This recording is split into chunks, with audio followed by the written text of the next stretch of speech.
Hello everyone. अगर आप stock market में बिगिनर हैं और आप स्टॉक मार्केट से 3 से 5 साल में वेल्थ क्रिएट करना चाहते हैं और आपके पास मार्केट को देने के लिए ज़्यादा टाइम भी नहीं है, तो दोस्तों मेरा ये वीडियो आपके बहुत काम आने वाला है। मैं काफ़ी लंबे टाइम से स्टॉक मार्केट में हूँ, इसलिए मैं अपने एक्सपीरियंस से आपको बताना चाहता हूँ कि असली वेल्थ क्रिएट तो केवल अच्छे ग्रोथ स्टॉक को लॉन्ग टाइम तक होल्ड करके ही किया जा सकता है। कई लोग मुझसे डिस्कस करते हैं कि उन्होंने स्टॉक तो ले लिया लेकिन अच्छे रिटर्न नहीं मिल पा रहे हैं। तो इस प्रॉब्लम को सॉल्व करने के लिए हम देखते हैं किस तरीके से एक अच्छा ग्रोथ स्टॉक आइडेंटिफाई कर सकते हैं, क्योंकि भाई जैसा बीज बोएंगे वैसा ही तो पेड़ पाएंगे। तो चलो शुरू करते हैं। इसके लिए हम स्टॉक का फंडामेंटल और टेक्निकल एनालिसिस करके ऐसा स्टॉक खोजेंगे जो पास्ट में तो मल्टीबैगर रहा ही हो और आगे चलकर भी मल्टीबैगर हो सके। जो स्टॉक हमें पसंद आ रहा है, सबसे पहले हम उसका फंडामेंटल एनालिसिस करेंगे। अब फंडामेंटल एनालिसिस कैसे करेंगे? इसके लिए कुछ मैट्रिसेस हैं जिनके बेसिस पर हम कंपनी की ग्रोथ एनालाइज करेंगे।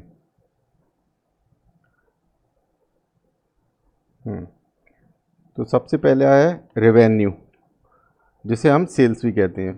तो रेवेन्यू ग्रोथ में क्या करेंगे?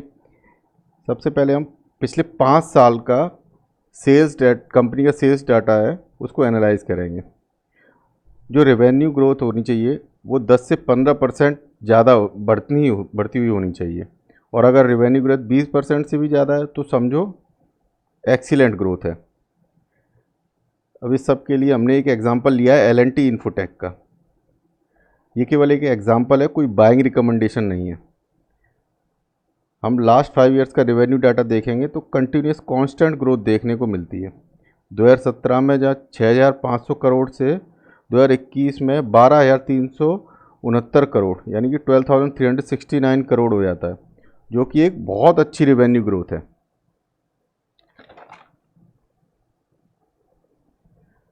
अब आता है second PAT, PAT, profit after tax. अब जो पैट ग्रोथ है, एक्चुअली पैट होता क्या है? जो भी अपना रेवेन्यू है उसमें से हम सब कुछ लेस कर देते हैं, जैसे टैक्सेस, एक्सपेंसेस, इंटरेस्ट। तो जो बचता है वो होता है प्रॉफिट आफ्टर टैक्स। अब ये भी अपन लास्ट 5 ईयर का एनालिसिस करते हैं, तो ये भी हमारा पैट 15% से ज़्यादा होना चाहिए कंपनी का लास्ट 5 ईयर्स का। तो यहाँ भी हम एग्जांपल ले रहे हैं L&T इन्फोटेक का। तो 2017 में जब पैट 970 करोड़ था, वो बढ़ते बढ़ते 2021 में 1938 करोड़ हो गया, which is very very good. Next parameter है OPM, ऑपरेटिंग प्रॉफिट मार्जिन। अब देखो OPM समझने के लिए अपन क्या करते हैं, सबसे ऊपर अभी हमने डिस्कस किया रेवेन्यू होता है, उसके बाद प्रॉफिट आफ्टर टैक्स, इन दोनों के बीच में आता है OPM, ऑपरेटिंग प्रॉफिट मार्जिन। इसके लिए सबसे पहले ऑपरेटिंग प्रॉफिट को समझते हैं। ऑपरेटिंग प्रॉफिट क्या है? Total sales minus expenses direct related to that sales. मतलब उस सेल्स के लिए जो एक्सपेंसेस हैं, जैसे एम्प्लॉयज़ की सैलरी, मैन्युफैक्चरिंग कॉस्ट, ये अपन उसमें से लेस कर देते हैं तो निकलता है ऑपरेटिंग प्रॉफिट। और इसका जो मार्जिन होता है, कंपनी के रेवेन्यू पर जो ऑपरेटिंग प्रॉफिट आता है उसका जो मार्जिन है उसको हम कहते हैं ऑपरेटिंग प्रॉफिट मार्जिन। आप एक एग्जांपल ले लेते हैं। अगर जैसे मैं एक बिजनेस कर रहा हूँ, मेरी सेल 100 रुपये है, इससे रिलेटेड एक्सपेंसेस है 80 रुपये, तो ऑपरेटिंग प्रॉफिट होगा 20 रुपये और ऑपरेटिंग प्रॉफिट मार्जिन होगा 20%। ये तो हो गया ऑपरेटिंग प्रॉफिट मार्जिन।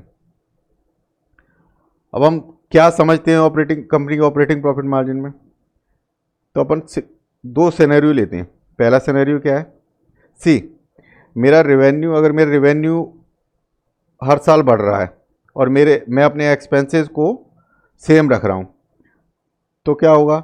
रेवेन्यू बढ़ेगा और एक्सपेंसेस वही रहेंगे, तो ऑपरेटिंग प्रॉफिट मार्जिन इंक्रीज होगा, है ना। एक तो ये तरीका हो गया। और दूसरा तरीका क्या है?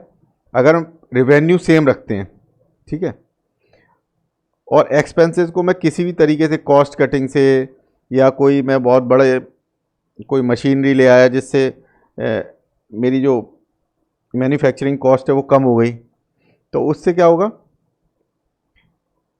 कि एक्सपेंसेस कम हो जाएंगे, रेवेन्यू सेम है, एक्सपेंसेस कम हो गए तो ओपीएम ऑपरेटिंग प्रॉफिट मार्जिन बढ़ जाएगा, है ना। तो इसके लिए हम देखते हैं कंपनी का ओपीएम 15% से ज़्यादा होना चाहिए। अगर ज़्यादा है 15% से ज़्यादा तो समझो कंपनी का बिजनेस बहुत बढ़िया है, ठीक है। अब हम यहाँ एल का देख रहे हैं, एल इन्फोटेक का। तो आप देखो ये एक्चुअली जब आप देखोगे, चेक करोगे ना, तो बैलेंस शीट वगैरह में देखेंगे तो ये कंपनी क्वार्टरली अपना जो रिजल्ट रहते हैं उनमें दिखाती है ओपीएम, ठीक है। तो जनवरी 17 में ओपीएम था 19%, जनवरी 18 में लगभग 20%, ठीक है। जनवरी 19 में 21.5%, जनवरी 20 में 19% और जनवरी 21 में 21.5%। मतलब ये हमेशा ही 15% से ज़्यादा है। मतलब कंपनी की बहुत अच्छी ग्रोथ है, इनके जो एक्सपेंसेस हैं वो कंट्रोल में रखे हैं और रेवेन्यू बढ़ रहा है, जिसकी वजह से इनका ओपीएम ज़्यादा आता है। नेक्स्ट है डेट टू इक्विटी। अब डेट टू इक्विटी क्या है, इसे हम बैलेंस शीट से चेक करते हैं। इससे पता चलता है कि कंपनी की फाइनेंशियल हेल्थ कैसी है। कंपनी अपनी बिजनेस को एक्सपेंड करने के लिए कुछ लोन लेती हैं और फिर उसे इंटरेस्ट के साथ रीपे करती हैं। अब लोन कोई बुरी चीज़ नहीं है, जब बिजनेस कर रहे हैं तो लोन लेते ही हैं, पर अपनी जो कंपनी की इक्विटी है उससे उसके बराबर या उससे भी ज़्यादा लोन ले लेना तो वो बर्डन बन जाता है कंपनी के ऊपर और सारे प्रॉफिट्स लोन के पेमेंट में ही चले जाते हैं। तो हमें ये देखना है कंपनी ऐसी हो जिसका डेट टू इक्विटी कंट्रोल में हो, यानी कि जितनी इक्विटी है, टोटल इक्विटी है, उसका 0.5 यानी आधा और उससे कम ही होना चाहिए।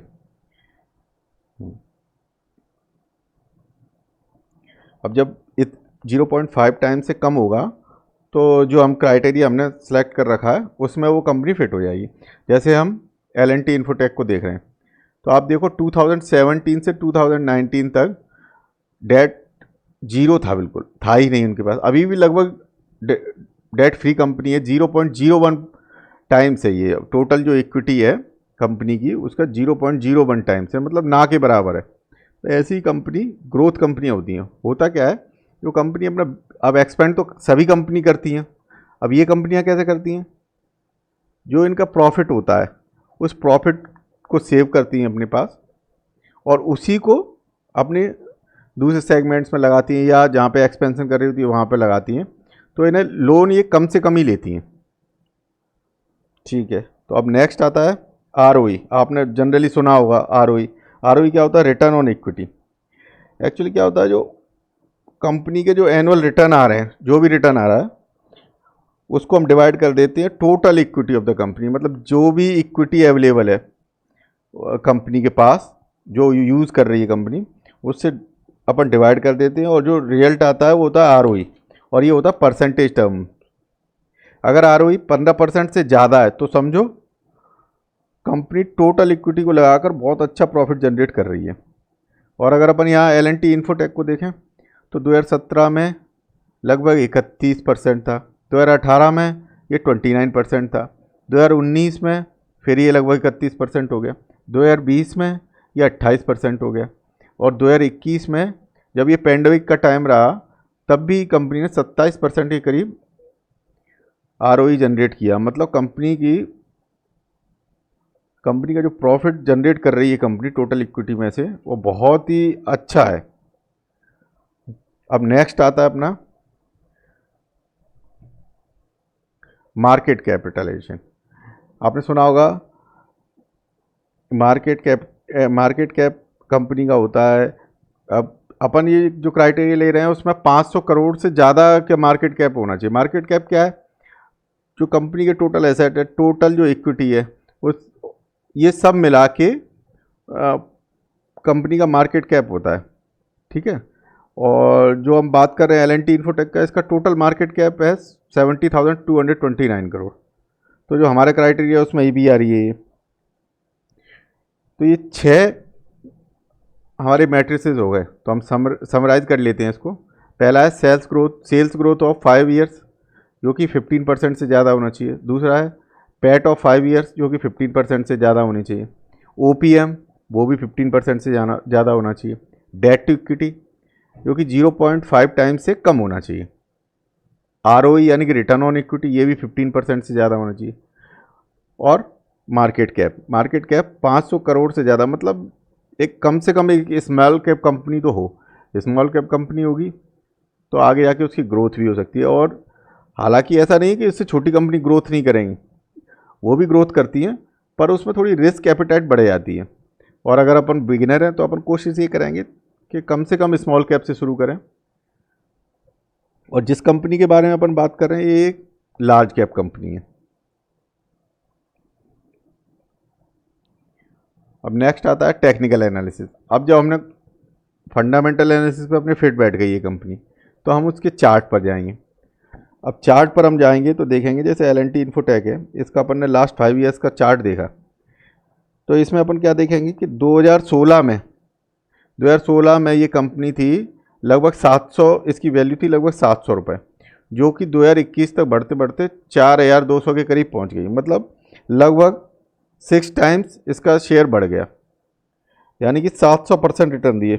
अब आप समझो ये मल्टीबैगर कितनी बड़ी मल्टीबैगर है कि इसने 5 साल में 6 गुना कर दिया आपका, मतलब हर साल ये 100% से ज़्यादा रिटर्न आपको दे रही है ना। तो अब अपन ने फंडामेंटल एनालिसिस से ये अनुमान लगा लिया कि ये आगे भी जाके, जो कंपनी पहले अपने आप को प्रूव कर चुकी है और उसका बिजनेस बहुत अच्छा चल रहा है, तो वो आगे भी जाकर ऐसा ही ग्रोथ देगी, तो फिर से मल्टीबैगर साबित होगी। अब अपन इसमें एक बात जरूर देंगे, जब हम इन्वेस्ट कर रहे हैं तो इस बात का जरूर ध्यान रखें कि इन्वेस्ट करते समय अपन को अपना स्टॉप लॉस जरूर तैयार कर लें। जैसे मान लो अगर हमने यहाँ पर 4000 के करीब इन्वेस्ट किया और अगर ये कंटिन्यूस ग्रोथ है तो ये हायर हाई हायर लो बनाती आएगी, तो इसका मतलब जो पुराना लो रहा है इसका लगभग 3600 के आसपास, तो ये इसके नीचे नहीं जाना चाहिए। अगर इसके नीचे गई तो हो सकता है ये ट्रेंड रिवर्सल हो जाए। तो हम क्या करेंगे कि क्लोजिंग बेसिस पर ये 3500 का या उससे थोड़ा नीचे का एक स्टॉप लॉस लगा लेंगे। अगर ये इससे नीचे जाए तो आप इससे एग्जिट हो जाएं, और फिर से इससे ऊपर आ जाए तो अगर आप अपने रडार पर रखें और आपको लगता है कि अपने ये एनालिसिस में फिट बैठती है, तो ये जब इससे ऊपर फिर से ऊपर के रिवर्सल में आए तो आप इसे फिर से इसमें एंट्री कर सकते हैं। तो ये तो हो गया अपना टोटल एनालिसिस कंपनी। इससे अपन ने ये एक कंपनी ढूंढी। इसी तरीके से आप जो भी कंपनी आपके कुछ रडार पे आए उसका पहले फंडामेंटल एनालिसिस करें, फिर टेक्निकल एनालिसिस करें। ज़्यादा टाइम नहीं लगता, हार्डली 10 मिनट लगते हैं किसी एक कंपनी को। और आप बिगिनर हैं तो आपके लिए बहुत ज़रूरी है कि सबसे पहले आप फंडामेंटल एनालिसिस करें। कहीं ऐसा ना हो कि किसी सुनी सुनाई बात में आकर आप एक ऐसी कंपनी में इन्वेस्ट करें आए जिसमें कि ग्रोथ के नाम पर कुछ हो रही और आगे जाके आपका पैसा पूरा डूब जाए।